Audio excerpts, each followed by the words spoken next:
Bom, pessoal, dando continuidade, a gente vai ver nesse vídeo a parte de atribuição condicional.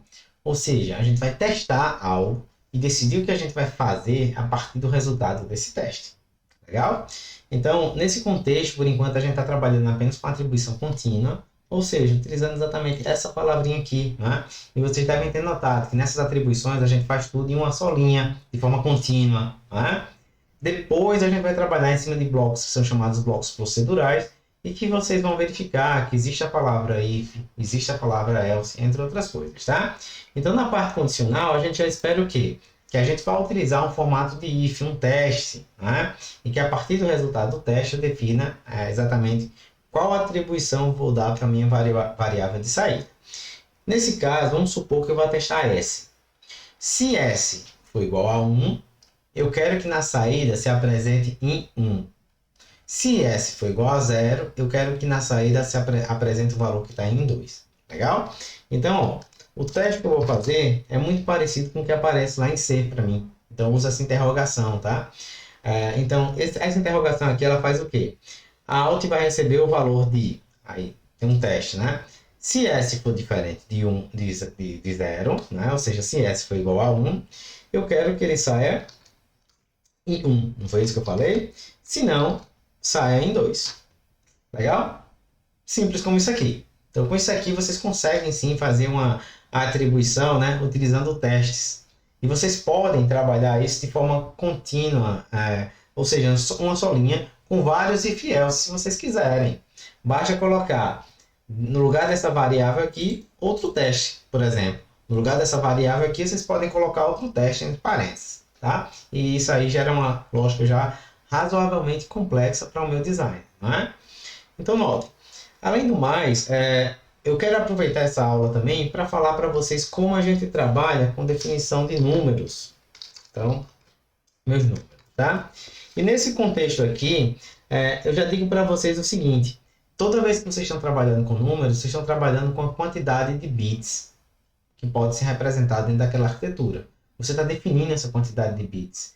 É importante que toda vez que você atribua um valor a um registrador, ou seja, a tua memória, que você diga em quantos bits você está representando aquele valor. Tá certo? Então, todos os números em Verilog a gente trata da seguinte forma. N, que é a quantidade de bits, sempre quantidade de bits, tá certo? Que eu vou representar. E depois eu coloco o meu valor. E esse valor aqui, ó, ele pode estar em vários sistemas de numeração. Eu posso atribuir decimal, eu posso utilizar o hexadecimal, eu posso trabalhar com octal ou posso trabalhar em binário. Legal? Então, por exemplo, se eu quisesse que se o S fosse 1, que saísse o número 2, tá? E se S fosse diferente de 1, ou seja, fosse igual a 0 e se tivesse sair o número 6, como é que eu faria? Ora, eu posso colocar aqui, ó, Alt tem 4 bits, vocês estão vendo? Então eu vou colocar aqui 4 linha, tá certo? D2, e depois eu posso colocar 4 linha D6. Isso quer dizer, ó, se S for diferente de 0, atribua, né, o valor em decimal, ó, 2, utilizando 4 bits na variável Alt de saída. Se S for igual a 0, atribua o valor em decimal, ó, 6, utilizando 4 bits, né, na minha variável de saída Alt. Legal? Então, a gente trabalha dessa forma, tá certo? Sempre dessa forma. Isso aqui, ó, obviamente, eu poderia estar trabalhando com hexadecimal. Então, nesse caso aqui, eu digo, atribua o valor 2 em hexa. Né? Isso quer dizer, ó, que eu posso começar a trabalhar com o quê? Com A, B, C, D, E e F, né? Que são valores também válidos em hexadecimal, tá certo? Eu posso trabalhar com o octal, por exemplo, O. O O, vocês sabem o que significa octal. Notem que aqui eu não estou alterando esse 4. Né? Por quê? Porque ele está relacionado à quantidade de bits. Né? Isso tudo está igual, pessoal, esse 2, esse 6, porque de fato 2 e 6 eles são símbolos presentes no sistema hexadecimal, decimal e octal. Se fosse para o sistema binário, eu não poderia fazer isso. Tá certo? Eu não poderia fazer isso. O que é que eu faria? Ora, 0, 0, 1, 0. Né? E aqui eu colocaria 0, 1, 0. Legal? Então aqui eu digo, atribua o valor 0, 1, 0, que é 6. Né? Eu defini esse valor em binário, vocês estão notando, né? E utilizando 4 bits. Tá certo? E a mesma coisa aqui, ó. 4 bits. O valor que está aqui, ó, está em binário por conta desse B, tá? E ele atribui lá para o meu out, caso o S seja diferente de 1. Né? Então, isso é bem interessante de se trabalhar, porque você gera realmente aquela segurança de que está trabalhando com a quantidade de bits correta, tá? Além do mais, existe uma forma que você, se você não definir essa quantidade de bits, tá? Por exemplo, se eu definir isso aqui, ó, o que é que ele vai fazer, basicamente, para mim? Ele vai fazer o seguinte, ele vai preencher a palavra com zeros à esquerda. Com zeros à esquerda. Preenche até quando?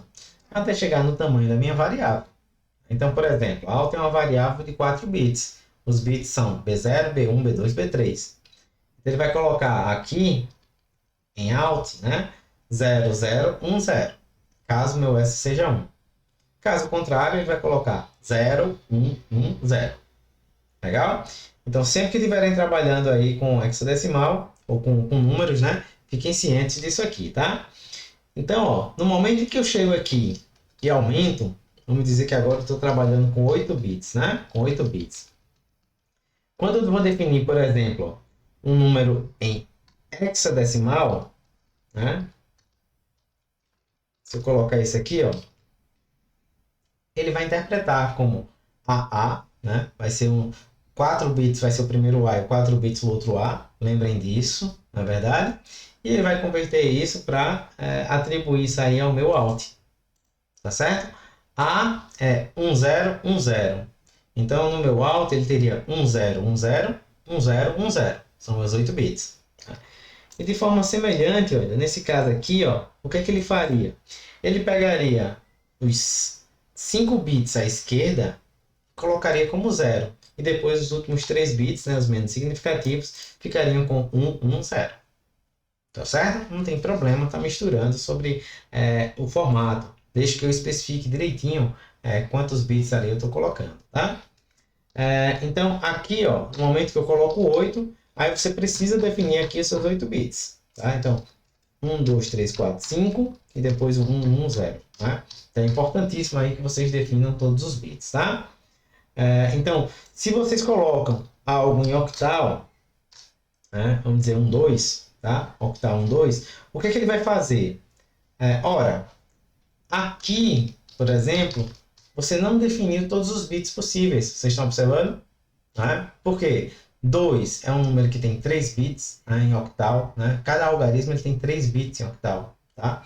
Então, uma forma interessante sempre de trabalhar é coloque um 0. Tá certo? E no momento que você especificou aqui o teu 8, né? Ele vai pegar aqueles 8 bits menos significativos e vai atribuir em cima do teu out. Tá? Então, nesse vídeo a gente viu essa parte de atribuição condicional, tá certo? Brinquem um pouquinho. Eu vou mostrar para vocês depois como fazer simulações para vocês testarem os circuitos, tá? Talvez não nessa semana, mas na próxima. Por enquanto, vocês têm que exercitar um pouco para a linguagem em si, tá? Eu acho que é muito importante aí para vocês trabalharem.